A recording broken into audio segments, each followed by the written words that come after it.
え？見ると、背中から下までびっしょりだ。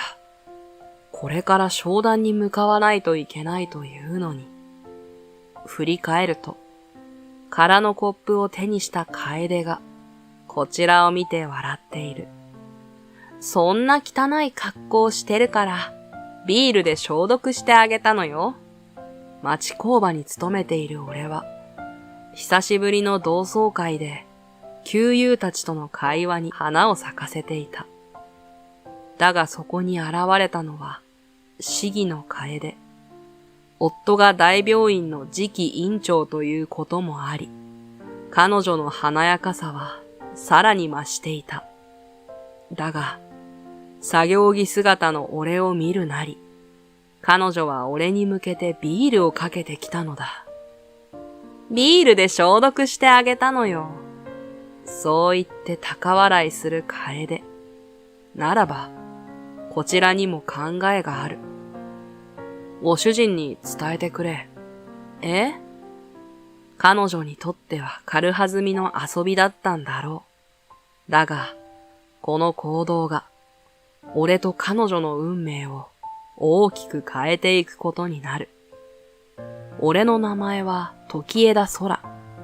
ちょっと変わった名前だが、なんてことない平凡で平均的な、いわゆるアラサー男子である。我が家は決して裕福とは言えなかったが、優しくて頼もしい父と、太陽のように明るい母のもと、すくすくと育ち、学校から帰れば、宿題そっちのけで、友達と日が暮れるまで遊んだ。それなりに反抗期は迎えたものの、至って平凡な学生時代を謳歌した俺は、無事に大学を卒業し、今は社会人として、忙しくも充実した日々を過ごしている。そんな俺に、同窓会のお知らせが届いたのは、1ヶ月前のことだった。最近は、得意先との商談に立ち会うことも増えており、ちょうどこの日も仕事が入っていた。だが、俺は手帳をめくりながら、しばし思案した。この日はここで終わるから、いけるな。スケジュール帳をめくりながら、一人にんまりした俺は、返信はがきの出席に丸をつけた。こうして迎えた当日、かつての同級生たちに会えるということもあって、朝からそわそわしつつも、取引先の一つである製造会社へ向かっていた。今日は視察も兼ねた。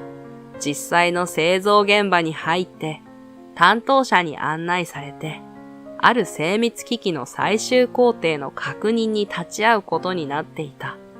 だが、ここで予想外の出来事が起こってしまった。工程過程において、予想外のトラブルが発生してしまい、予定していた商談が夕方に持ち越されることとなったのだ。あっちゃー。今日は終電ギリギリコースになるかな。俺は内心唇を噛んだ。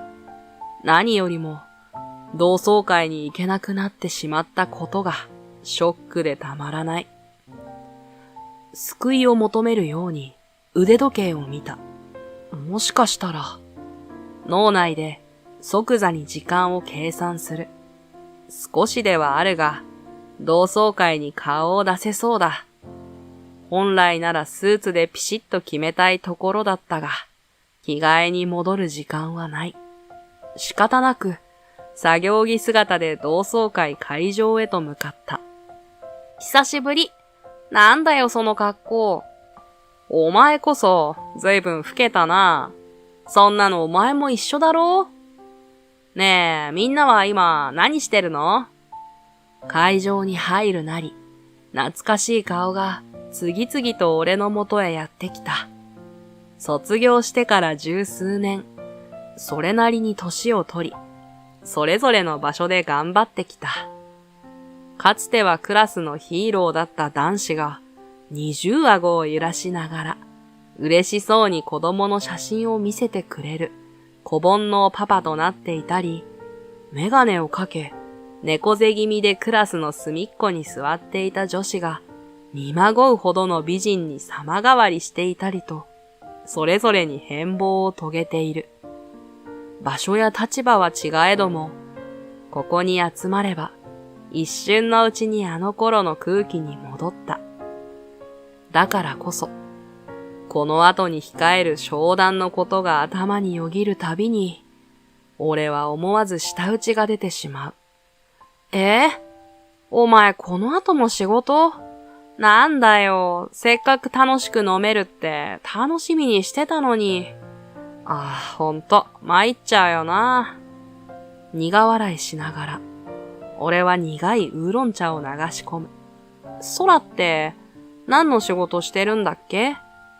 ただいま2児の子育て奮闘中という同級生の一人が身を乗り出してきた。今は、皆さん、お久しぶり。俺の話を遮るかのように、甲高い声が場内に響いた。みんなの視線が、ある一人の人物に注がれている。美容院でのセットが時間かかってしまって、あれ？そう言って、彼女はニコニコしながらこちらへとやってきた。心なしか、俺の鼓動が速くなり、手汗が出てきた。相変わらず変わらないね。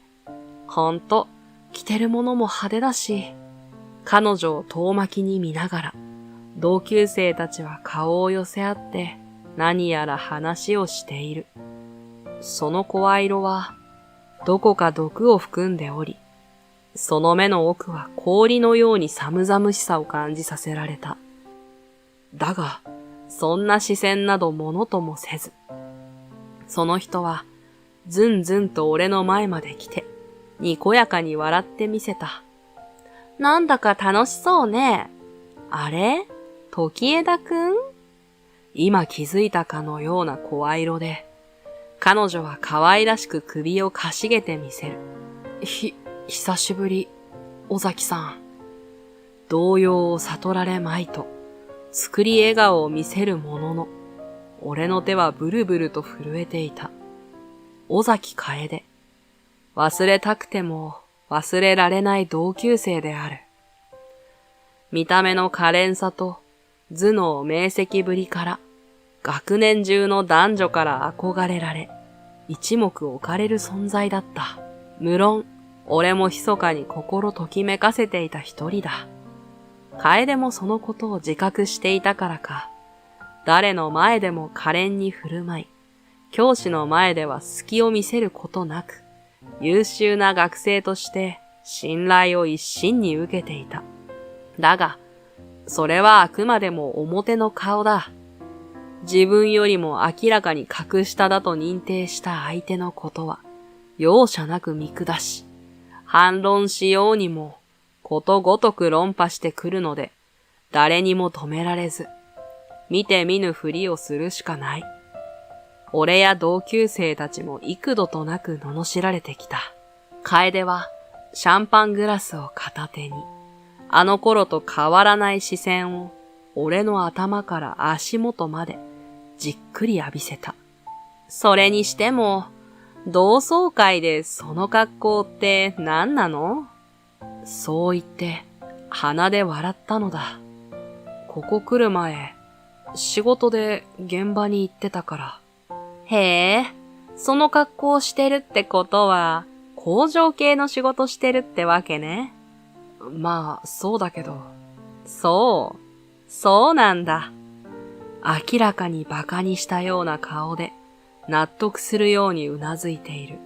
すると、同級生の一人が好奇心丸出しで、そういう尾崎さんは何をしてるの？その言葉に、周囲も楓の顔を一斉に見てくる。みんなから注目されていることが快感らしく、楓はたちまち笑顔になる。私はね、今は看護師として働いているの。市議の総合病院ってあるでしょ？夫はそこで医者をしていて、次期院長なの。市議の総合病院って、この県内で一番大きい病院だよね。しかも最新鋭の医療機器を取り揃えているって、この間テレビでやってた。ああ、それ俺も見たわ。すげえな。玉の腰に乗ったんだな。みんな口々に、すごいすごいと言いながらも、羨望と嫉妬が入り混じっている顔を浮かべている。俺も話を聞きながら、苦々しい思いに駆られる。神様というのは、二物も三物も与えるものなんだ。昔のことがじわじわと思い出される。俺の家は町工場を営んでいる。うちは小さい会社の下請けだったこともあり、経営状況は決して盤石とは言い難い。だが、実直な父は真面目にコツコツと引き受けた仕事をこなし、いくつかの取引先からは信頼を得ていた。俺自身も、そんな父の背中を見て育ち、心から尊敬している。だからこそ、楓からの度重なる罵倒は、未だに忘れられない。工場を経営しているというだけで貧乏呼ばわりし、すれ違っただけでしかめっ面をされる。彼女のそばには常に取り巻きのような生徒が数人ついていた。トイレの個室に閉じ込められた時は生きた心地がせず、それ以降俺は狭い場所が苦手になった。彼女と話していると、その場面が次々と蘇り、俺の心臓の鼓動はますます激しくなっていく。だが、そんな心中など知る由もない楓の暴言は止まらない。やっぱり育った環境って大きいのね。カエルの子はカエルって言うけど、その通りだわ。そう言って、彼女はお腹を押さえながら笑った。何を言って。結局、底辺にいる人間は、どんなに努力しても所詮底辺のままよ。俺の話を遮り、楓は一方的にまくし立てた。全く埒が明かない。俺は腕時計を見た。悪い。俺、もう行かなきゃいけないから。ちょっと、まだ話が終わってないわよ。この後仕事なんだよ。貧乏暇なしってこういうことね。かわいそうに。そうだな。それじゃ。だが俺は構うことなく、出入り口の方へ向かおうと背中を向けた。その時だった。バシャ。見ると、背中から下がびしょ濡れになっている。しかもなんだかアルコール臭い。振り返ると、空のコップを手にした楓が、こちらを睨みつけている。そんな汚い格好をしてるから、ビールで消毒してあげたのよ。ほら、私って看護師じゃない？そう言って、高笑いをし始めた。なんだって。周囲も、突然のことに絶句している。俺は交互にやってくる怒りと悲しさをこらえながら、ハンカチで頭や首を拭った。君の病院では、こうやってビールをかけて消毒をするのか？すると、楓のきれいに整えられた眉が思いっきりつり上がった。なんですって？楓は呆れたように息を吐き、こう言い捨てた。そんなことするわけないでしょ。一流の病院よ、うちは。そうして楓は自慢の長い髪をかき上げた。鴫野の病院はね、一流企業の社長さんとか、有名なタレントなんかがごひいきしてくれているの。あんたみたいな貧乏人と一緒にしないで。とんでもない言い草に、俺は思わず反論する気が失せた。そうか。ならばこちらにも考えがある。確かに、そうかもしれないな。あら、随分と物分かりがいいのね。ご機嫌な楓に、俺はこう畳みかけた。君のご主人に伝えてくれ。この後の商談は一旦なしにさせてくれ、とな。え？呆然とする楓と、ただならぬ雰囲気にすっかり静まり返ってしまった場内を振り返ることなく、俺は足早に会場を後にした。悶々としながら、自宅に帰った俺は、ビールの匂いが染み込んだ作業着を今すぐ脱ぎたいと、上っ張りのチャックをずーっと下に下ろす。今日予定していた商談は、かなりの大口の仕事だ。もし話がなくなれば、工場にとっては、かなりの大痛手だ。すると突然、床に放り投げたスマホが大音量で鳴り響いた。もしもし、もしもし、お休みのところ申し訳ありません。いえいえ、こちらこそこっちの事情でキャンセルするようなことになって、妻から話は聞きました。そう言って、彼はしばし黙り込んでしまった。実は、同窓会の後に商談を予定していた相手というのが、楓の夫で、市議の総合病院で医者をしている市議の翔平、その人なのだ。翔平は絞り出すような声で、俺に問いかけてきた。一体何があったのか、時枝さんからも話が聞きたい。妻が何か失礼なことでも、その口ぶりからして、ビールをぶっかけてきたことまでは話していないようだ。実は、俺は例の件をぽつりぽつりと話す。その間、翔平は黙ったままだ。そういうわけで、ビールの匂いを漂わせたままそちらに伺うことは、失礼かと思いまして、勝手ながらキャンセルを申し出たという次第です。そうして俺は目をきつく閉じた。しばらく押し黙った後、翔平が口を開いた。そんなことが信じられません。この度は大変無礼なことを失礼いたしました。すると、電話口の向こうで何やらガヤガヤとした音が聞こえてくる。どうやら電話の近くに楓がいるようだ。翔平は楓と何やらやりとりをした後、翔平は申し訳なさそうな声で、妻があなたにどうしても謝罪をさせていただきたいということを申しておりまして、もしよろしければ、ご都合の良い時にそちらに伺わせていただきます。いかがでしょうか？楓が、そんなすぐに反省しているとは思いもよらなかったが、俺は申し出を受け入れた。そうして1週間後の今日、楓は翔平と一緒にうちの会社にやってきたのだった。楓、きちんと謝るんだ。翔平に促されるように、彼女はお詫びの言葉を口にしながら頭を下げてきた。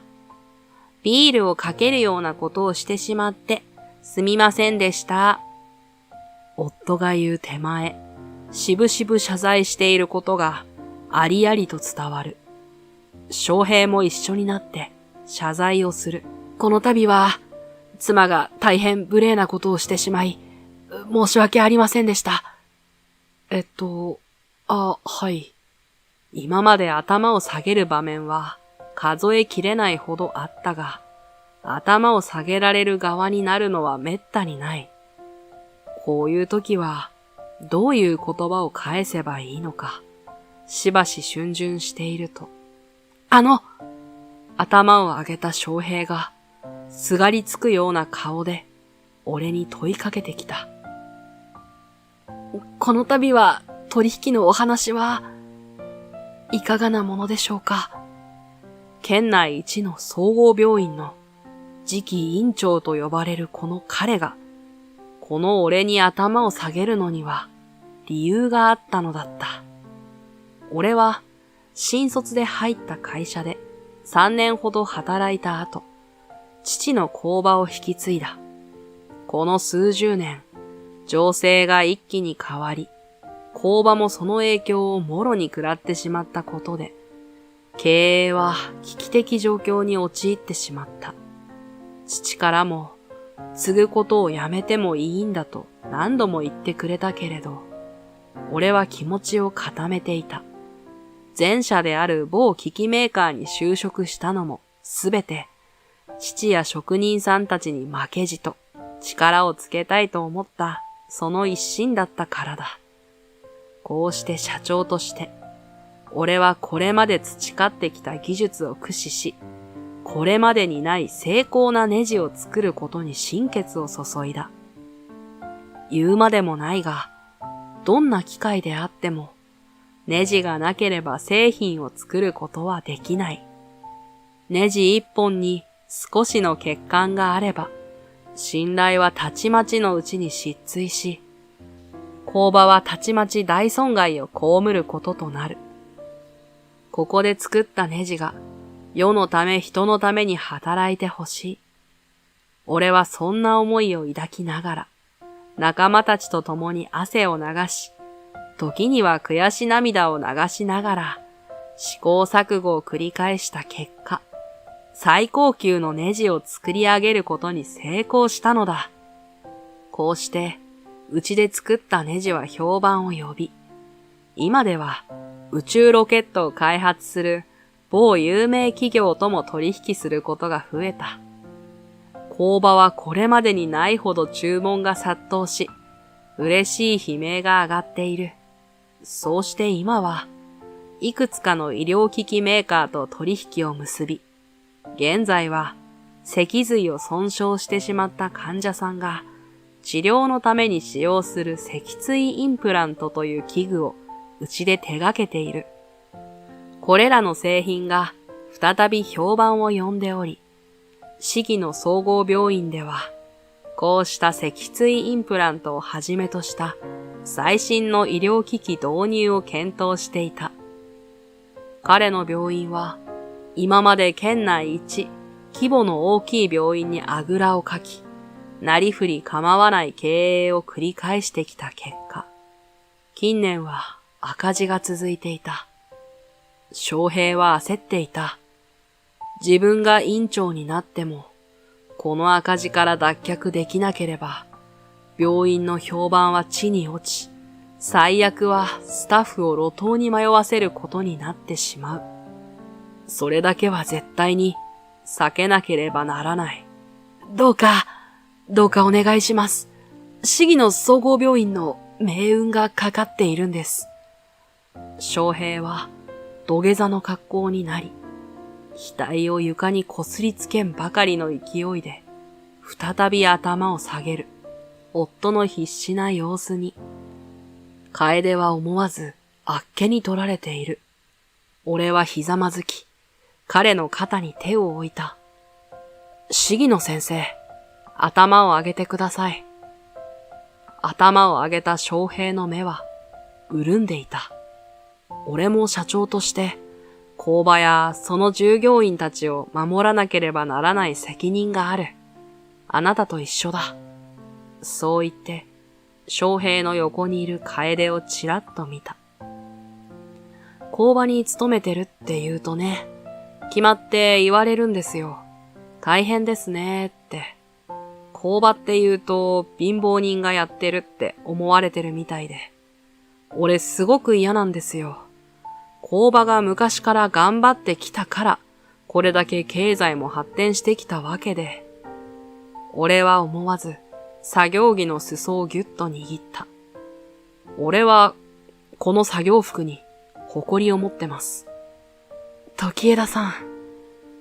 俺の名前をつぶやいた翔平は、何かを決意したかのように一人うなずき、立ち上がった。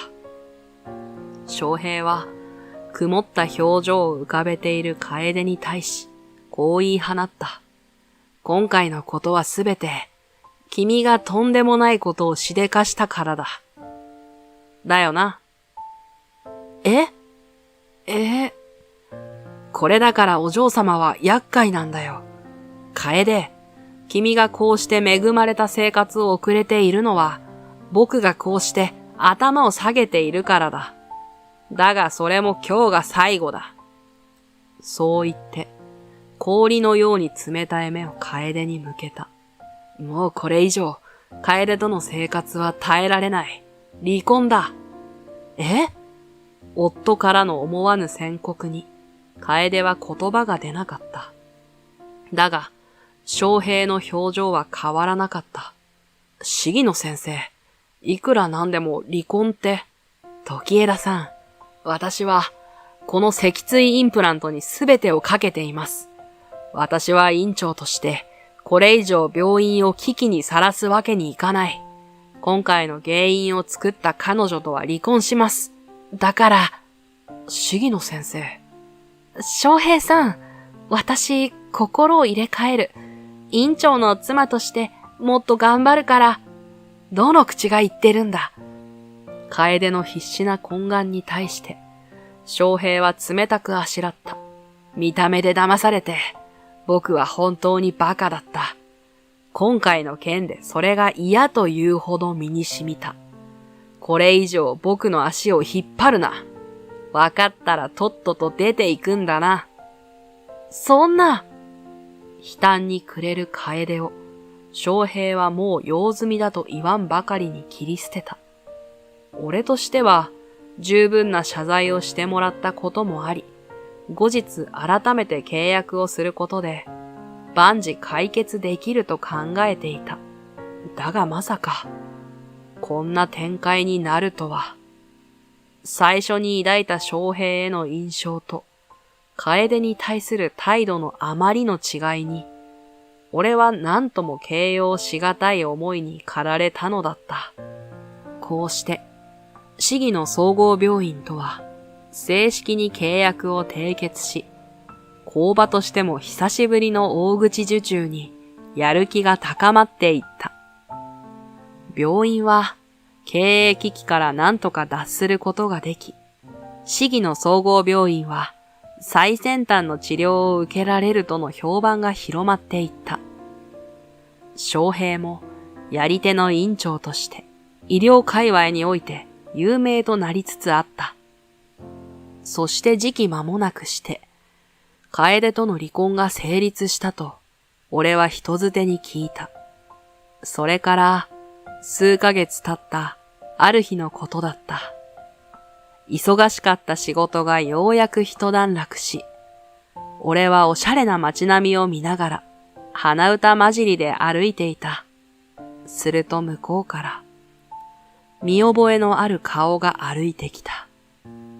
焦った俺は、見て見ぬふりを決め込もうとしたものの、目が合ってしまった。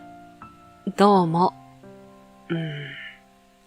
この時に、そういえば楓は離婚をした事実を思い出してしまい、どうやって話をつなげようか逡巡していると、どうせ私のこと影で笑ってたんでしょ？え？何を言われているのか、さっぱりわからなかったが、そういうところなのよ。そういうところって？すると楓は自重しながら言った。本当にムカつく。貧乏なくせして、いっつもヘラヘラしてるし、バカなことばっかりやってるし、幸せそうなところが気に食わなかったの。なんでこいつが私より幸せそうなの？こいつ私より貧乏なのに。そう思うとね、無性にイライラして、あんたを貶めることで、自分の方が幸せって思いたかったのね。今思うと、大人げなかったなって思うわ。謝って許されることじゃないけど、ごめんなさいね。楓。てっきり、また見下し発言のオンパレード連発かと思いきや、どこか元気がない。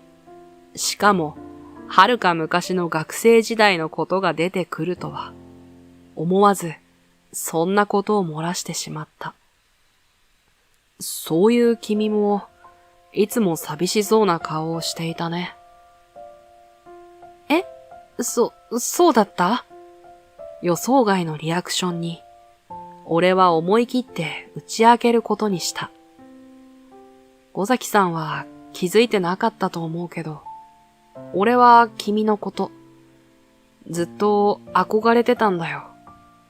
町工場の息子として育った俺にとって、楓は誰よりもキラキラと光り輝いて見えた。地元で評判の有名病院の一人娘として、成績優秀でスポーツ万能、しかもとびきり可愛い。たちまち彼女はクラスを超え、学年一の人気者となっていた。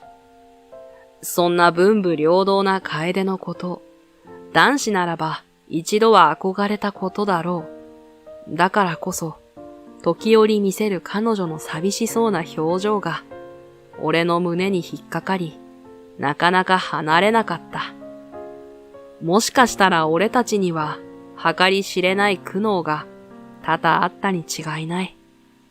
彼女は常に、たくさんの友人や同級生に囲まれていたが、楓自身は心から幸せを感じることができなかったのかもしれない。俺の話を聞いていた楓は、むっつりと黙ったままだった。二人の間に沈黙が流れる。平凡って、尊いことよ。そう口走った彼女は、うつむいている。え？私、医者の娘だからという理由で、医者になることを勝手に決められていた。本当は、勉強なんか嫌いだったけど、言われたから仕方なくやってたの。でも前回のテストよりもちょっと点数が低いと、いつまでもガミガミ怒ってきた。私の気持ちなんかそっちのけよ、あの人たちは。楓の父親は、誰に対しても気さくなお医者さんとして、近所では有名な人だった。診察でも、いつも優しく接してくれていた温厚そうな顔を思い浮かべながら、人は見かけによらないのだと思うと、心に隙間風が吹いたようだった。同級生だって同じよ。誰もが知ってる医者の娘ってだけで、わざとらしいぐらいに私のこと持ち上げて、ばっかみたい。君は、誰のことも信じられなかったんだな。そうよ。だからあの人だけは、元夫は、そんな風な人ではないって、信じてたの。だけど、今までせき止めてきたものを一気に吐き出したからなのか、楓の顔面は涙でぐっしょり濡れていた。院長夫人として立場をわきまえろとか、医者の方が偉いんだから、看護師はただ言うことだけ聞いてればいいとか、私を人間ではなく、自分を彩るアクセサリーの一部としてしか見てくれていなかった。もう誰のことも信じられない。そう言って、泣きじゃくる楓を見て、俺は湧き出てきた疑問をそっくりそのまま口に出していた。それって、尾崎さんの主観だよね。すっかり濡れたまつげが光でつやめき、思わず胸がドキッとなる。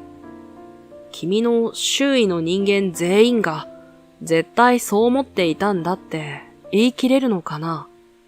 そのほとんどが君が思っているような人間であったとしても、一人ぐらいは全然違う感情を抱いていたのかもしれない。少なくとも俺は君をそんな偏った目で見たことなど一度もないよ。どういうこと？俺は長年温め続けてきた思いを思い切って打ち明けることにした。確かに尾崎さんから受けた仕打ちはあまりにもひどかった。同窓会で会った時は最悪だと思ったよ。だけど、なんだかんだ言いつつも気がつくと君のことを目で追っていたんだ。まるでそこだけ時間が止まったかのように、楓はじっと黙ったままだ。これが好きっていう気持ちなのかは今でもわからない。だけど、尾崎さんが何かひどいことを言うたびに見せる顔が、なんだか切なそうで、俺はそれを見るたびに胸が締め付けられた。今さら、何言ってんのよ。楓の顔が心なしか赤みを帯びている。俺は恥ずかしさを隠すように、矢継ぎ早に話を続ける。だからさ、そうやって自分はそういう人間なんだっていう勝手な思い込みはもったいないと思うんだ。少なくとも今、君は院長夫人として振る舞う必要なんてこれっぽっちもない。もし何か興味を持っていることがあれば、可能性を信じて頑張ってみる方が絶対にいいに決まってる。病院の令状だけじゃないぞっていう心意気を見せつけてやればいいんだよ。時枝くん。俺は昔からそう思って頑張ってきたつもり。だってさ、実家が工場っていうだけで誰もがかわいそうだって目で見てくるんだ。俺はそれが嫌でしょうがなかった。そのためにも受け継いだ工場をもっと盛り上げていかなければならない。世のため、人のためになるものを作ってやるって、それだけを考えて仕事をしてきたんだ。俺の話に、楓の目がたちまち湿り気を帯びる。そんなことも知らずに、私はあなたにひどいことを。そう言って、楓は大粒の涙をこぼした。ごめんなさい。私が間違ってた。本当にごめんなさい。ごめんなさい。その場にへたり込むように、土下座とも取れる姿勢になった楓は、いつまでもいつまでも謝罪の言葉を繰り返した。こうして、俺に対する行為を心から反省し、すっかり心を入れ替えた楓は、心機一転し、ここから少し離れた地で、新生活を始めたようだ。久しぶり、元気そうだな。ええ、おかげさまで。仕事もこの通り順調だから、ありがたい限りだわ。以前とは打って変わって、柔らかい雰囲気を漂わせ、心なしか余裕さえ感じさせている。それにしても、驚いたな。まさかこんな能力があったなんてな。あたり一面を山々に囲まれ、どこまでも広がる農村地帯を見渡しながら、俺は深く息を吸い込んだ。艶のある長髪をなびかせ、あでやかな化粧と華やかな服装で魅了していたあの頃とは違い、土まみれのすっぴんにほっかむりをし、桑を片手に笑っている今の姿は不思議と違和感がない。以前から農業に興味を持っていた彼女は、病院勤務時代に知り合った関係者の紹介で、ある農業法人に転職した。医療とは全く関係のない分野ではあったものの、コツコツと体を動かすことが性に合っていたようで、さらに農業の魅力にはまっていったらしい。それにしても思い切ったよな。以前の君からは想像できないよ。すると楓は、ふふふと微笑みながら、上目遣いで俺を見てきた。人は見かけによらないのよ。あなた前に言ってくれたじゃない？興味あることにはどんどん挑戦するべきだって。そうだったっけ？そんなことを言ったような気もするが、このところの忙しさですっかり抜け落ちてしまったらしい。そうよ。その言葉があったから、私は思い切って飛び込むことができたの。農業の仕事、一度はやってみたくてね。畑一面に広がっているキャベツの葉が風に揺れている。その先を見据える楓の目は真剣そのものだ。やってみてわかった。農業こそ機械の手を借りなければ、この先もっと衰退していってしまう。だからこそ、あなたの作るネジが必要不可欠なの。楓がいる会社は現在、農業用ロボットを近隣の企業と共同開発しているらしく、早速、うちの工場とも取引をしたいと話を持ちかけてきたのだ。そして今日は、その大事な商談の日。俺としては、無事取引締結となった上、こうして楓の近況を伺い知ることができたので、万々歳だ。そう思っていたのだが。ところで、ちょっと聞いてみたかったんだけど、何？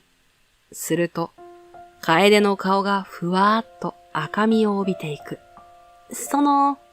私を好きって言ってくれた件。思わぬ展開に、俺の体温は急上昇していく。それって、まだ有効？その顔は、意地悪そうでいて、どこか嬉しそうだった。俺は緊張を隠しながら、笑顔で言う。もちろん。人間はとかく、家柄と境遇で人を判断しがちだが、それはとんでもない偏見を生み出すことになると思う。恵まれた環境にあぐらをかき、人を見下すことでしか自分を保持できない人間は、それなりの人生でしかない。だが、境遇や出自にひるむことなく、興味あることにコツコツ取り組んでいけば、いつかそれが花開く時が必ずやってくる。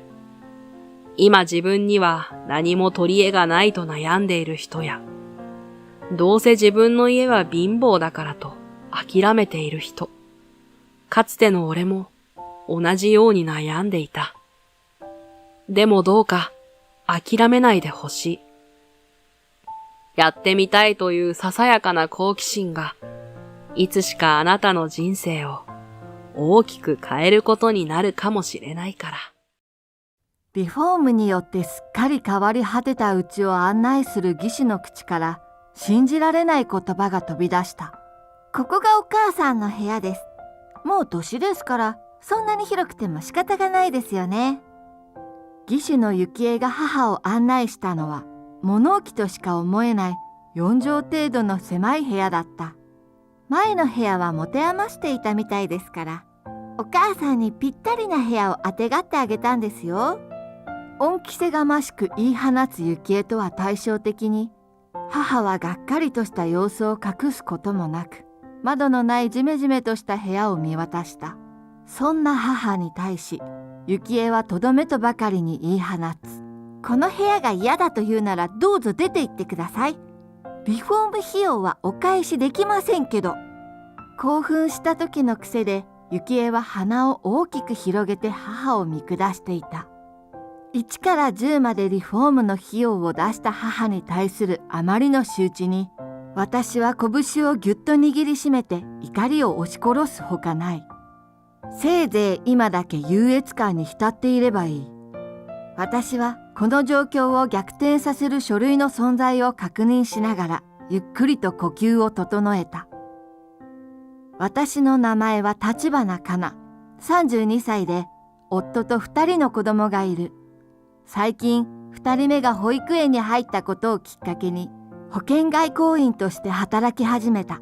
仕事と家事、育児をすべてこなすのは大変で、今更ながら母や父が大変なことをしてきたのだということが身に染みて理解できる今日この頃。私の実家は今住んでいる地域から列車に乗って5時間ほどかかる山間の田舎だ。かつて父と母、兄、私の4人で暮らしていた実家だが、現在は母が1人で暮らしている。兄と私はそれぞれ結婚して実家を出ていて、父は昨年闘病の末に亡くなった。1年にもわたる闘病生活を支え続けた母は、父が亡くなってから一層老け込んでしまったように思える。そんな母が心配で、私はたびたび電話をかけていた。それだけでなく、母さえ良ければ、私たちのうちで一緒に暮らさないかと提案していたのだが、母にとってあの実家は父との思い出が詰まった大切な家で、生きている間はなるべくあそこで暮らしたいのだという。私は夫の仕事の都合上、今住んでいる地域から引っ越すことは困難な状況にある。そんな事情を理解して、父の闘病中に母が同居の話を持ちかけたのは兄夫婦だった。兄の宗一は私より6つ上の40歳で、私よりも若い奥さんと暮らしている。まだ子供もおらず、実家からは車で1時間もかからない場所に住んでいたため、母は同居しないかと声をかけたそうだ。懸命に同居してほしいと頭を下げた母だったが、結果は取り付く島もないといった様子だったらしい。都会に憧れて実家を出た兄はもちろん、特に嫁の幸恵の猛反発にあったことを私は電話越しに聞かされた。お父さんの面倒はすべて私が見るし、リフォームの費用は全部こっちが出すって言ったんだけどね。病人と暮らしたくないだとか、田舎暮らしは絶対に嫌だとか、もう少し言い方ってもんがあると思うんだよ。電話越しにもわかるほど落ち込んだ様子で愚痴をこぼす母。もともと母はポジティブな性格で、こうして愚痴をこぼすことはほとんどなかった。そんな母を憂鬱にさせるほど、幸恵はストレートに拒絶の意思を示してきたらしい。テレビ局のアナウンサーのような美貌の幸恵は、昔から派手好きで知られていたという。兄と交際している最中もよくクラブに遊びに出かけて、朝まで踊り明かすことが多々あったそうだ。そんな彼女にとって、周りには山や森、田んぼしかない田舎に住むというのは考えられないほどの苦痛でしかないと幸恵は言い放ったのだ。自然の中でのびのびと過ごしてきた私や田舎暮らしを父と共に楽しんでいた母は、幸恵に初めて会った時から相性の悪さを感じていた。そして兄夫婦は同居はしないという意思を明確に示す形で、父が亡くなって間もなくマンションを購入した。会社の近くに引っ越したかったんだよ、と兄は語っていたが、兄たちのマンションは幸恵がよく遊びに出かけるエリアに近いことも私は知っていた。実際、幸恵はマンションを購入してから派手好きに磨きがかかり、遊びに出かけた様子やショッピングで手に入れた物品を SNS に投稿する機会が増えていたのだ。そんなある日、母から一本の電話がかかってきた。なんとあの兄夫婦がリフォームさえしてくれれば母の住む実家で同居してもいいと言い出してきたというのだ。あれだけの都市部にマンションを購入したのになぜ？私が疑問を投げかけても、母は同居人が見つかった嬉しさからまともに答えてくれない。私は母になるべく寂しい思いをさせないように気を使ってきたつもりだったが、やはりあのうちで一人暮らしを続けるのはつらかったのだろう。それにね、最近宗一も幸恵さんもとっても優しくしてくれるのよ。週末にはご飯に誘ってくれて、私にお洋服までくれるの。危機とした様子で語る母の声に、私は複雑なものを感じていた。母が幸せならそれでいいが、どうも嫌な予感がする。田舎暮らしをあれだけバカにしてきた幸恵が、どういう風の吹き回しで実家での同居を決断したのだろう。お母さん、もう少し待った方がいいんじゃない？だってお金はお母さんが出すんでしょ。母の話によると、実家のリフォーム費用はすべて母が持つことになっているそうだ。それならなおさら詳しい条件や費用などを聞いてから決断した方がいいと私が伝えても、母の決心は固かった。心配性ね、大丈夫よ。私が住む部屋もきれいにして、お父さんの遺品も残してくれるって。なんとあの幸恵がお父さんとの思い出の部屋にしてくださいねと、母の私室のリフォームも約束したらしい。父が闘病中は何かと理由をつけて見舞いにも来ず、葬儀の手伝いもほとんどしなかった幸恵が思い出などと口にすることに私は違和感を覚えていた。それどころか、父の遺品などさっさと売り払ってしまえばいいと兄に吹き込んでいたはずだ。雪絵にそそのかされて遺品を売ろうとした兄を母がきつく叱りつけていたのを私は記憶している。だが今の母にとってそれは水に流してしまった過去のワンシーンに過ぎないらしい。母にとっては残された人生を兄夫婦とあの家で過ごせることが何よりも嬉しいそうだ。お母さんの面倒は私たちが見ますから安心してくださいって言ってくれたのよ。バリアフリーにするから快適に過ごせるはずですって。私への当てつけではないと断った上でこう語る母の声には安堵と喜びが入り混じっていた。客観的に見れば母にとって最も都合がいい形で物事が進んでいるように感じられる。ただ幸恵のこれまでの行いとあまりにも大きな様変わりに私は一抹の不安を抱かずにはいられなかった。とはいえ母はすでに決断していて物事はすでに動き始めている。こうなってしまった以上母をなるべく支えることが務めだろうと思った私は気になっていた件を問いかけた。お母さん、リフォーム中はどこに住むの？お兄さんの家？すると母は今日疲れたとばかりにあっと大きな声を出した。将来の同居に思いを馳せるあまりリフォーム中の住処まで考えていなかったらしい。確認していないけど多分宗一のところに住まわせてくれるんじゃないかしら。希望的観測でこう語る母。しかし数時間後私のところに一本の電話がかかってきた。なあ、実家のリフォームのこと聞いただろ？改装している最中母さんを預かってくれないか？電話の主は兄の宗一だった。どこか焦ったような声に私は探りを入れる。こっちは構わないけど将来的に同居するなら今から一緒に住んでいた方がよくない？引っ越し準備とかでいろいろ忙しいんだよ。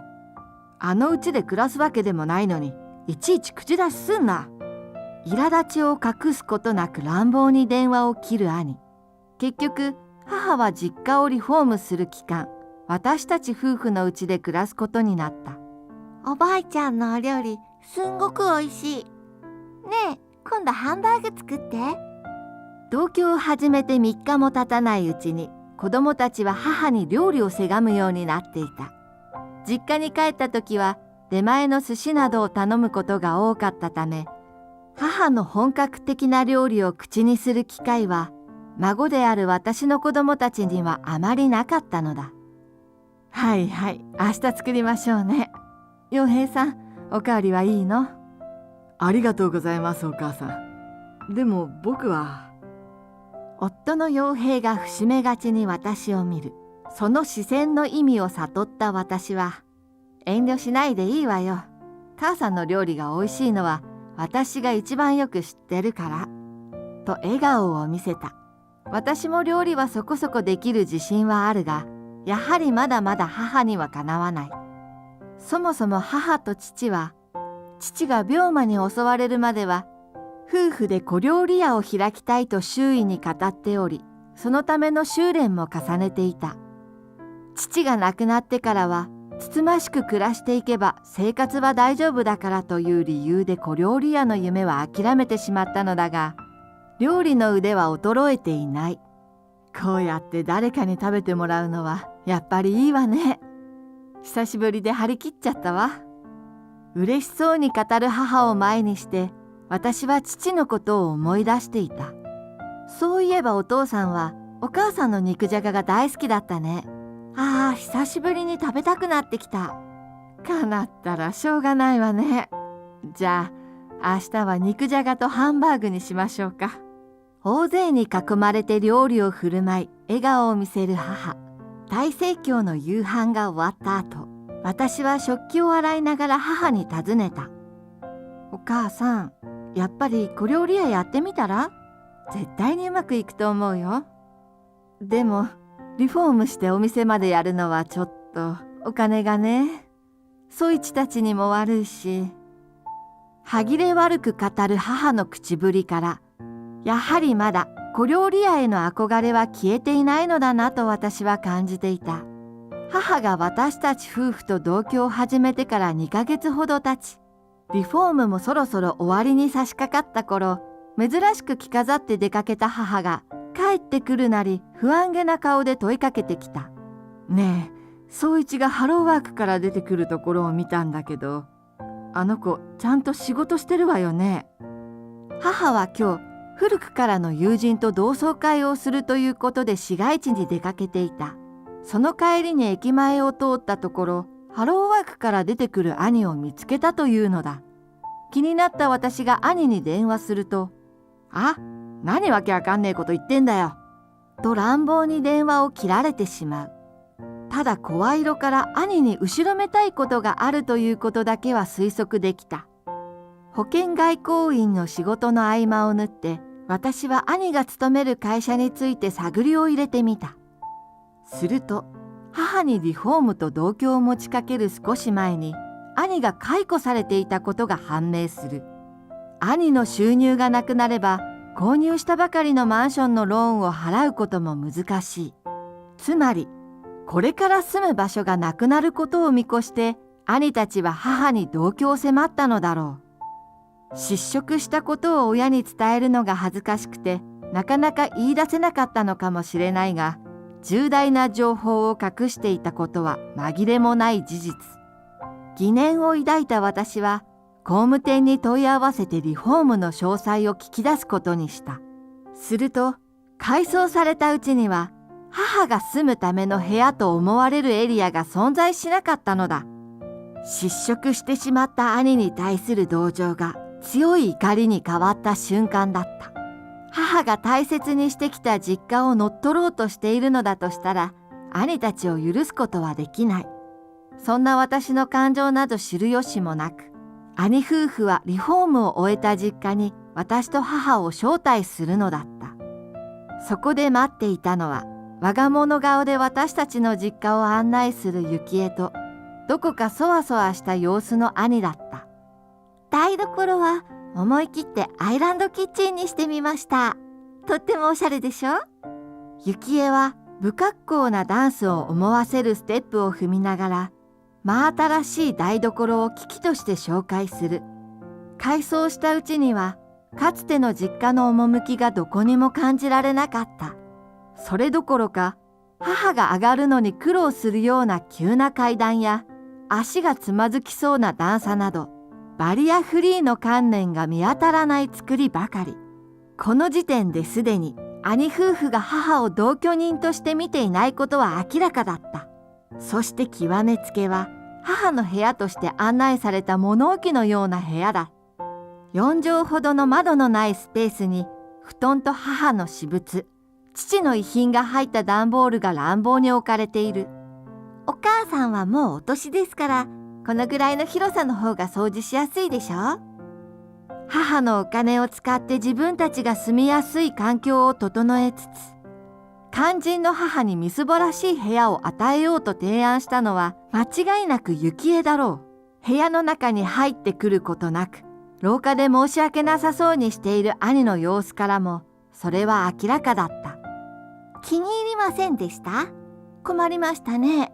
他の部屋はもう私たちのものを置いちゃってますし。この部屋が嫌だというなら、どうぞ出て行ってください。リフォーム費用はお返しできませんけど。勝ち誇った顔で母に言葉を投げかける幸恵。その様子に母はため息を漏らすと、私に向かって小さくうなずいてみせた。ギリギリまで粘ったが、ここまでされては母も黙ってはいられないと決意してくれたようだ。出て行くのはあなたたちですよ。なるべく淡々と発言したつもりだったが、にじみ出る怒りは抑えられない。私の言葉の端々に込められた時に、幸恵と兄はぎょっと目を向いた。なんであなたが出てくるのよ。ここは私たちの家よ。幸恵はすっかりこの家が自分のものになったと思い込んでいる。さらに兄までもが強めの口調で反論してきた。おい、お前が口出しすることじゃないだろ。そんなことないわ。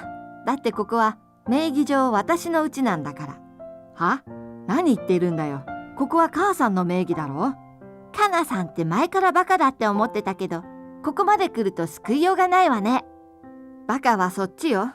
これ見て、私はカバンから取り出した書類の束を提示する。その書類には改装した実家の名義が私に変更されていることが記載されていた。は？何よこれ。二人はどこまでも無知だった。改装した実家を住みにくくしてしまえば母が出て行って、家だけは自分たちのものになると本気で思っていたらしい。確かに母の名義であれば、母が出ていくと決めてしまえばそうなるかもしれない。だが実際は改装の際に名義を私に変更し、リフォーム代を私たち夫婦が肩代わりするという形式をとっていたのだ。子供が親の家をリフォームする際は、家の名義を子供にすることで税金対策になるからだ。実家のリフォームは母と同居できないことへの申し訳なさから私が申し出ていたことだった。夫は地元でよく知られている食品会社を経営していて、それなりの収入を得ているため、私たちの家庭にとってリフォーム代はそこまで大きな負担ではなかった。兄さんたちが母さんを大切にしてくれるって言うなら、何も言わずお母さんに名義を戻すつもりだったの。でも改装中から今に至るまで、お母さんへの思いやりが全く感じられない。そんな人たちにこの家を譲るつもりはないわ。は？ちゃんと部屋まで用意してあげたでしょ。なんなのよ。ちょっと金持ちだからっていい気になって。厳然と言い放つ私に興奮して鼻の穴を広げる幸恵。そんな私たちを交互に見つめる兄に、私はゆっくりと言葉を投げかけた。兄さん、本当にこれでいいの？この実家からお母さんを追い出すのが兄さんの意思？職を失ったからこうするしかないって幸恵さんに言われたんじゃないの？お前、それをどこで？失職したことを持ち出した途端、兄の顔面が蒼白した。ああ、やはりそうだったのか。兄は意地っ張りなところはあるが、自分の利益のために家族を騙してやるといった考えを持つような人間ではない。やはり幸恵に吹き込まれて、こうした行動に出てしまったのだった。お母さんはすでに知っていたのよ。兄さんがクビになったことも、自分の部屋が用意されていないこともね。それでも、同居してくれるだけありがたいからって我慢しようとしていたのよ。母さん。母の真意を知った兄は、うなだれながら母のもとにひざまずいた。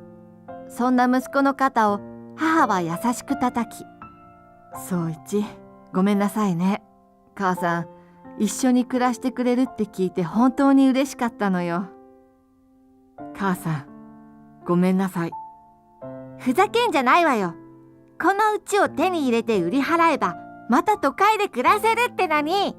自制を失った子供のように地団打を踏んだ幸恵が、名義について記載された書類を奪おうと私に向かってくる。すると兄が素早く立ち上がり、壁となって立ちふさがった。幸恵、もうやめよう。こんなことは間違ってる。俺、ちゃんと仕事探すからさ。うっさいわよ、解消なし。金のないあんたなんか、もう用済みなんだから。兄に対する暴言に、先ほどまで優しい表情を浮かべていた母の態度が一変した。用済みなのはあなたの方でしょ。あなたのような人はこのうちには必要ありません。さっさと出て行ってちょうだい。しまったという表情を浮かべる幸恵。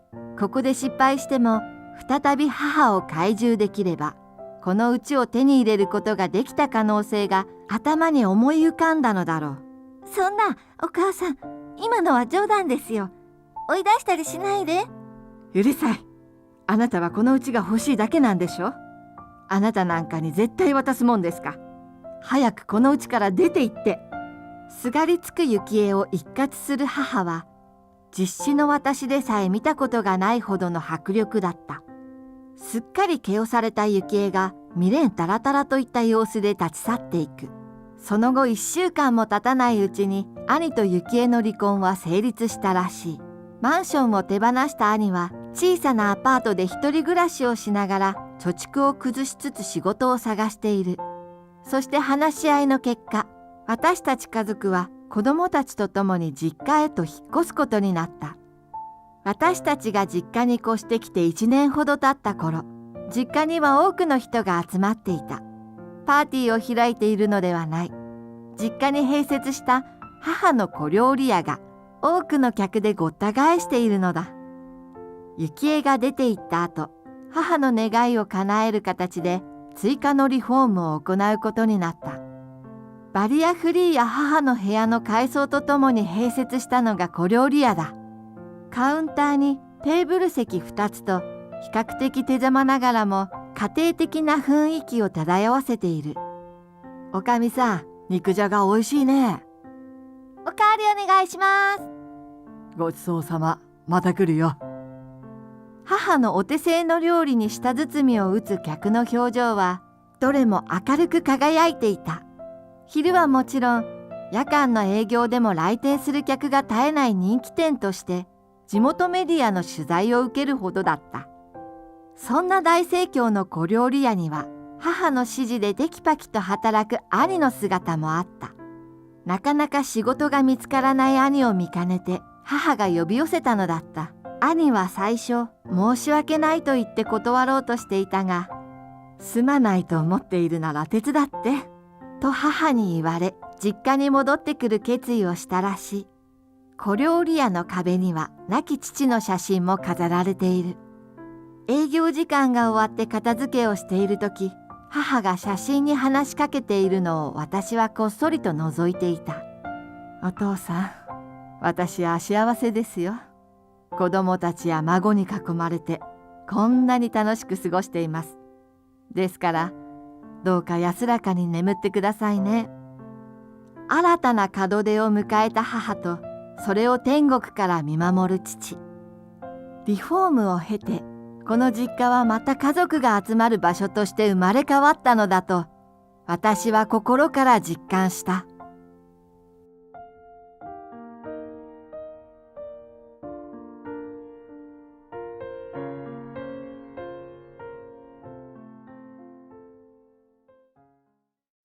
彼は一流企業に内定をもらってるのよ。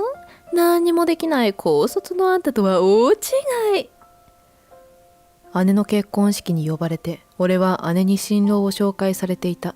俺のことを快く思っていない姉は俺に辛辣な言葉を投げかける。ずっと親に迷惑をかけて、そんなんで恥ずかしくないのかしら。一生面倒を見てもらう気なんでしょうね。引きこもり生活もいつまで続くかしらね。それに比べて私の夫は優秀で一流企業の社員になる立派な人よ。姉はそう言って新郎に腕を絡ませる。君が噂のミヨさんの弟か。聞いた通りで見た目も想像通りだ。体も細いしなんて頼りない。そんなのではまともに生きていくのは無理だろう。まあ俺たちには頼らないでもらいたい。せっかくの幸せを壊されたくないからね。いくら義弟と言っても君の面倒は見たくないよ。もう二度と僕たちに関わらないでくれないか。初対面の新郎は悪びれもなくひどいことを言う。こんなやつと一緒にいるとこっちまで不幸になっちゃう。ねえ、もう行きましょうよ。ああ、そうだな。くれぐれも俺たちに関わるなよ。そう言って離れようとする二人を俺は呼び止めた。本当にもう関わらない気ですか？新郎が振り返る。しつこいぞ。ミヨさんの家族だからと優しくしてれば調子に乗るな。もう関わるなと何度言ったらわかるんだ？俺に向かって凄む新郎に俺はあるものを手渡した。それを見た新郎はみるみる顔を青くさせる。そしてこれからこの二人を待っているのは最悪の結婚式だった。俺は中川春樹。今でこそ人並みの生活ができているが、昔は体が弱かった。持病を発症したのは中学生の時だ。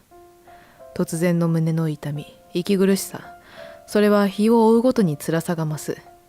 病院で治療を受けるとしばらくは大丈夫だが、なかなか完治せずにすぐにまた再発する。中学生が発症するのは珍しいらしく、俺はこの病気と付き合いながら生涯を過ごすことになる。俺は不幸だ。恵まれない体に生まれてきた。当時は悔しくて仕方なかった。治療をしても何度も再発する。頻繁に再発する前例は少なく、医者も頭を悩ませているようだった。入退院を繰り返して学校も休みがち。治療を重ねてもいつまた発症するかわからない恐怖を抱えながら学校生活を送らなければいけなかった。治療と療養を終えて登校すると同級生は優しく接してくれた。それを嬉しいと思いつつも流行りの話にはついていけない。心の奥にある寂しさは消えなかった。医者からは激しい運動や吹奏楽は控えるようにと言われる。体育はいつも見学だった。おかげで体は細く、年齢の割に何とも頼りない。思春期だったこともあり、そんな自分を嫌悪していた。両親が優しかったのは救いだった。体の弱い俺を心配して、俺でも過保護だと思うほどに甘やかしてくれた。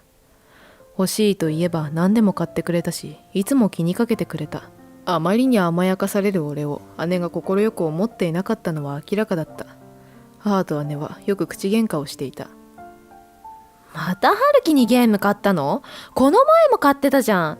私だって服とかアクセサリーとか買ってよ。ミヨ、春樹はミヨと違って外で遊んだりできないのよ。ずっと家の中にいなきゃいけないから辛いのよ。だからってなんで春樹ばっかりなの？甘やかしすぎよ。ミヨはお姉ちゃんだから我慢して。春樹は大変なんだから何回説明したらわかるの？わかんないよ。もういい。そして勢いよくリビングのドアが閉まる音が響く。自分の部屋にこもっていてもそんな怒鳴り合う声が聞こえた。嫌な気分をごまかすようにゲームのコントローラーを握る。ある日、俺は持病が再発して咳き込んでいた。その時に姉と目が合った。姉は何か嫌な生き物でも見るような目で俺を一別して、特に何も声をかけることもなく自分の部屋に戻っていった。ほんの少しの優しさもなく、まるで侮蔑するように去っていく姉を俺も嫌いになった。同じ屋根の下に住んでるのにお互いに話すこともない。そんな日常を送っていたある日、また持病が再発し、救急車で病院に運ばれた。そこで意識を失い、そのまま緊急手術となった。手術から目が覚めた時、俺はまだ自分が生きていることに驚いた。手術は処置的なもので、根本的な解決を見込めないものだった。その日から俺は長期入院となった。権威ある医者が俺の手術をしてくれるらしいのだが、今日明日というわけにはいかない。その医者の日程が空くまで病室のベッドで過ごすことになる。その当時の俺は高校生だ。みんなが青春時代を送っている中、俺だけがのけ者だ。こんなくだらない人生なら、なんて嫌な考えも浮かんでしまう。深夜の病室で涙を流すこともあった。押しつぶされそうな絶望の重さを少しでも紛らわそうと、俺はネット対戦のゲームに熱中した。ゲームの中なら思い通りに動いて戦える。その時間だけが不幸ではなかった。ランキングに名を連ねるほどに強かったが、いくら勝っても自分の人生に希望は持てなかった。しかし、それは意外な形で人生を変えるきっかけになる。ベッドの上でゲームの対戦の合間に一息ついていると、隣のベッドのおじさんが話しかけてきた。やあ、さっきから熱心にゲームをしているね。そんなに面白いかね。彼は新里さんと言って、昨日から俺の隣のベッドに来た人だ。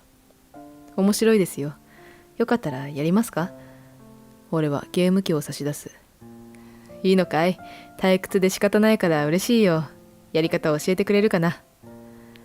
俺は初対面のおじさんに対戦ゲームのやり方を教える。俺みたいにうまくキャラクターを扱えない新里さん。それでも教えるごとに少しずつできるようになっていく。新里さんは喜んでくれた。今まで誰かに何かを教えることなんてなかった俺は、それが嬉しかった。いい気晴らしになった。翌日、新里さんにお見舞いの人が来る。新里くん、君に頼まれていたのはこれで合ってるかね？日高さん、ありがとうございます。これで合ってるよね、春樹くん。新里さんは俺と同じゲーム機とソフトをお見舞いの人に頼んでたらしい。新品の本体とソフトのパッケージを俺に見せてきた。同じやつですね。二人でチームを組んでやりましょう。俺は仲間ができたと思って嬉しくなった。素人も素人だが、普通の戦いに慣れた俺にはいい刺激になったし、まるで先輩になったような気分だった。ゲームに夢中になる二人に見舞いに来た日高さんが笑っていった。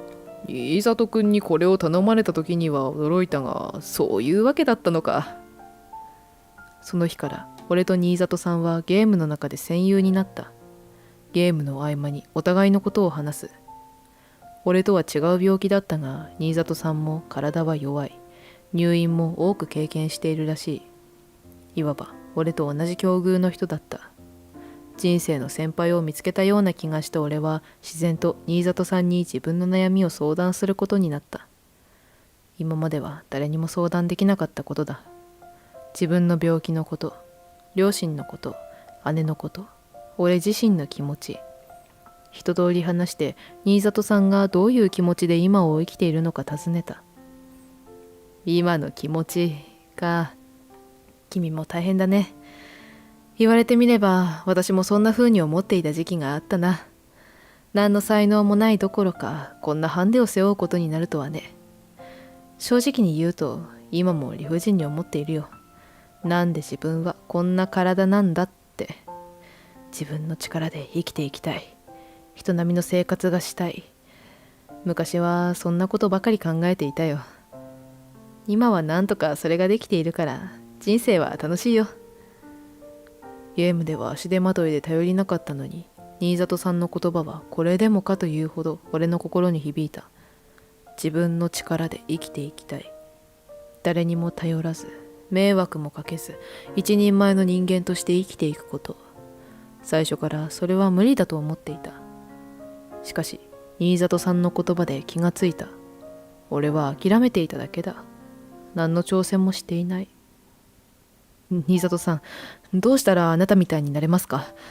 俺もそんな風に生きていきたいです。期待を込めた俺の問いかけに、新里さんは親切に答えてくれた。努力は惜しまなかったよ。ただでさえハンデがある。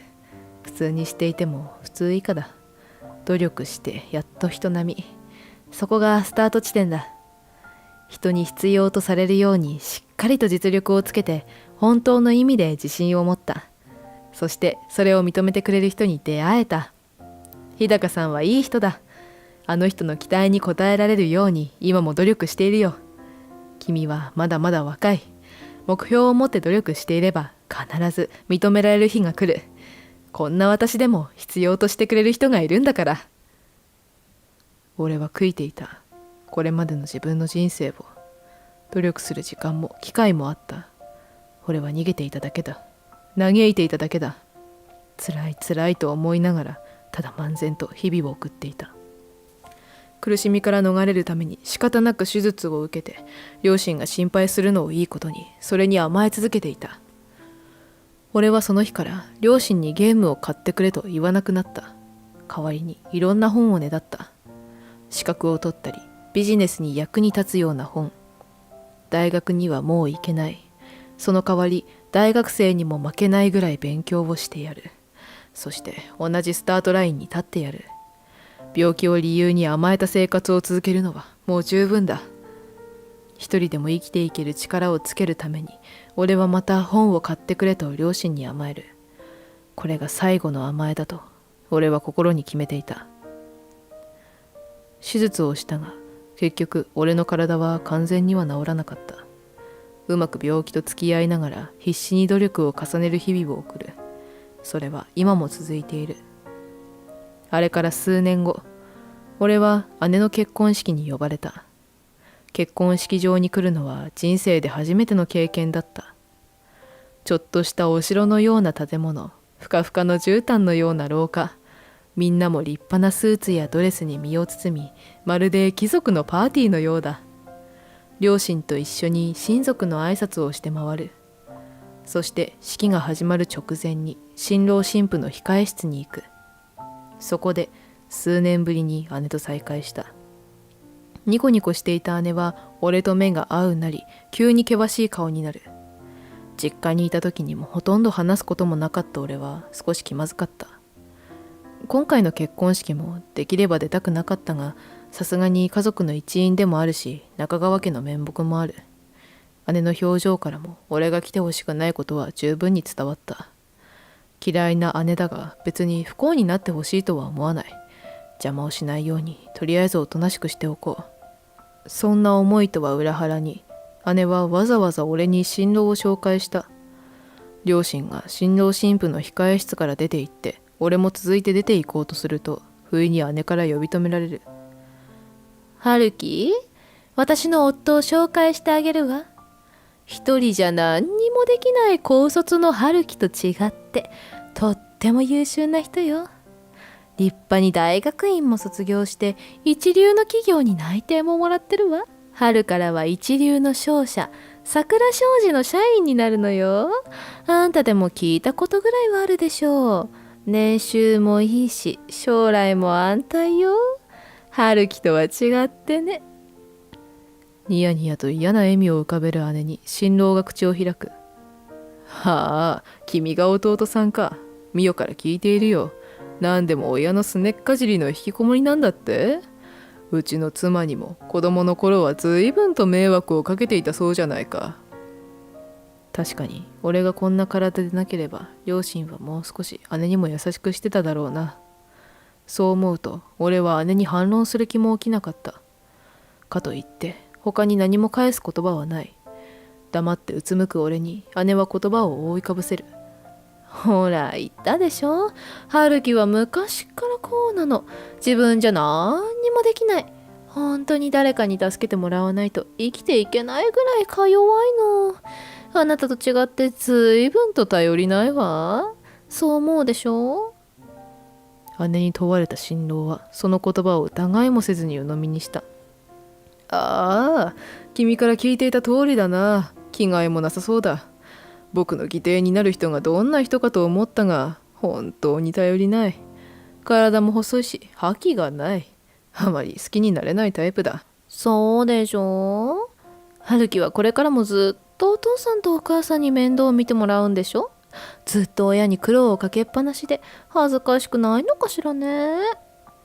本当にその通りだ。春樹くん、恥ずかしくないのか。そんな君とはとても家族にはなれない。この結婚式が終わったらもう二度と僕たちに関わらないでくれ。せっかくの結婚生活、これからの輝かしい人生の中で君の面倒を見るなんてのはごめんだ。分かったら二度と関わらないと約束してくれないか。新郎は真顔で俺にそう言った。俺は心配になって聞き返した。本当に関わりたくないんですか。ああ、僕が優秀だから頼りたい気持ちもわかるが、僕は君とは一切関わりたくないんだよ。そうよ、春樹。あんたをかわいそうなんて思ったことない。あんたがいると周りの人たちが不幸になるの。私たちは幸せだからもう関わらないで。ミオの言う通りだ。わかったか、春樹くん。あまりにひどい。好きで周りに迷惑をかけているわけじゃないのに。俺は心底落胆した。それは残念です。わかりました。桜商事への内定は取り消させていただきます。いいご縁だと思ったのですが。あはは。冗談でもそういうことは言わない方がいい。ミオさんの弟だからと優しくしてればあんまり調子に乗るな。どうやって僕の内定を取り消す気だ。ほんとよ、春樹。ついに妄想までするようになったの？いよいよもうダメね。人をバカにするように笑う新郎新婦に俺は名刺を取り出して渡した。何よこれ。姉は名刺を見もせずに捨てたが、新郎の方は違った。もう行きましょう。いつまでも春樹なんかに構ってられないわ。新郎の腕を引っ張る姉。しかし新郎は固まって動こうとしない。ちょっと待てよ。どういうことだ。そんな、これって。うろたえる新郎に俺は自己紹介をした。あなたに内定を出した桜商事の総務課長と兼任で人事部長をしております中川春樹です。何が起こっているのか分からずに固まる二人。新郎はただ名刺を持って震えるばかりだった。やがて姉が絞り出すような声を上げる。なんて春樹なんかが。春樹なんかか。まあ姉がそう思うのも当然だ。確かに姉が知っている頃の俺はこの体を理由に逃げてばかりだった。一切の努力もせずにただ甘えて生きているだけに見えただろう。大学の受験勉強もせずに毎日ゲームばかり。勉強も部活も頑張っていた姉から見たらさぞ憎かっただろうな。だがそれは俺が新里さんと出会う前の話だ。あの日から必死に勉強をしてさまざまな資格も取った。講演会なんかにも積極的に参加したり、ビジネス書も片っ端から読んだ。新里さんが先に退院してからも俺は努力を怠ることはしなかった。それどころか新里さんにゲームに誘われなくなってからより自己研鑽に打ち込んだ。起きているほとんどの時間をそれに費やした。気が狂ったように勉強に励む俺を両親も応援してくれた。俺のことを心配してくれていた新里さんは時々俺に連絡をくれた。難しい資格も次々に取得して連絡をくれた新里さんに自慢をした。そんなある日、新里さんのお見舞いに来ていたあの日高さんから連絡をもらう。新里くんから聞いているよ。ぜひうちの会社への就職を検討してくれないか。日高さんは社長らしい。そして新里さんはその会社の秘書だった。人生を変えてくれた出会い、そしてその2人の期待に応えたい。そう思った俺は迷わずに入社を希望した。そして苦労しながらも異例の速さで昇格することになる。社内では天才だと言われることもあった。特別な才能じゃない。たまたま努力できる環境があったからだ。若いし上司という柄ではない。そう思って昇格を辞退しようとするも、周囲の人たちに励まされ、若くして重要な役割を拝命することになった。まさかあの時病室に来ていた日高さんが桜商事の社長だとは思ってなかった。それにまさか姉の結婚相手が桜商事の入社試験を受けるなんて。公平に見ても優秀だった彼の書類に採用のハンコを押したのは紛れもなく俺自身だった。ただ彼がこんな人だとは思ってなかったが、俺と関わりたくない以上入社もしたくないでしょう。試験も面接も優秀だったと聞いておりましたが残念です。せっかくの結婚式で仕事の話をして申し訳ない。俺はそう言って頭を下げた。新郎は姉に声を荒げた。いいよ、なんで教えてくれなかったんだ。そんな、だって知らなかったわよ、そんなこと。新郎に言い返す姉に俺は聞いた。父さんか母さんから聞いてないのか。あんたの話なんか聞くわけないじゃん。だってあの春樹が。そう言いかけていた時、式場のスタッフが新郎新婦に声をかける。そろそろお時間です。こちらへ。案内に連れて行かれる2人を見て俺も控え室から出て行った。自分の席に戻って隣の母に尋ねた。なぜ姉は俺のことを知らなかったのかと。姉は俺の話をしようとする両親を遮り聞く耳を持たなかったそうだ。やめて、春樹の話なんか聞きたくない。そう言い続ける姉に両親は諦めた。だが今回の結婚の一件で2人が仲直りできるかもと期待を寄せていたそうだ。それがあんなことになるとは。俺は言いづらかったが事の顛末を両親に話した。両親は考え直してくれと言ったが、俺にも仕事の責任はある。多くの人と関わって多くの情報に触れる仕事の性質上、いくら優秀でもあの人間性では心もとない。新里秘書も日高社長も常々言っている。どんな理由があったとしても人を見下すような人間が一番嫌いだ。そんな人間をいくら義兄だからといってもとても採用できない。結婚式は最悪の空気だった。父の腕を取ってバージンロードを歩く姉の顔は不機嫌極まりなかった。迎える新郎の方もムスッとした顔を崩さない。まるで喧嘩中の夫婦みたいな状態で式は進行する。それならまだ良かったが、やがて2人は来賓たちの挨拶もそっちのけで口喧嘩を始めた。俺たちにはどうすることもできない。見かねた式場のスタッフさんが2人をなだめる。年齢や落ち着き具合から上の立場の人だろう。叱るように注意された新郎新婦はお互いにそっぽを向いてついには一言も話さなくなった。結婚式はなんとか終わり、俺は数日間2人からの連絡を待った。せめて弁明や謝罪があれば社長に掛け合って交渉できるのに。そう思っていたが、2人からは何の連絡もない。両親に聞いても首を横に振るばかり。俺の話となると前にも増して聞く耳を持たないらしい。俺はありのままを社長に相談するしかなくなった。もちろん正式に内定は取り消されてしまった。彼ほど優秀なら他に就職先もあるだろうが、心配なのは結婚生活だ。あの二人はうまくやっていけるのだろうか。後日、両親づてに二人の話を聞いた。こちらの心配をよそになんとか結婚生活を送っているそうだ。姉は新郎に嫌われて冷たくされているそうだ。さすがにその境遇に申し訳なくなったが、これをきっかけに大切なことに気づいてもらえたら嬉しい。努力次第で人は変われる。たとえ自分にどんなハンデがあったとしても、それは乗り越えられる。新里さんがそうしていたように、俺にもそうすることができた。自分を信じて諦めないこと。そうすれば自分を認めてくれる人が現れる。努力は必ず報われる。俺はこれからも生涯をかけてそれを証明していこう。持病が再発してまた入院することになった。久しぶりに病院のベッドに戻ってきた俺。その隣で一生懸命にゲームに夢中になっている青年がいた。懐かしくなって俺は青年に話しかける。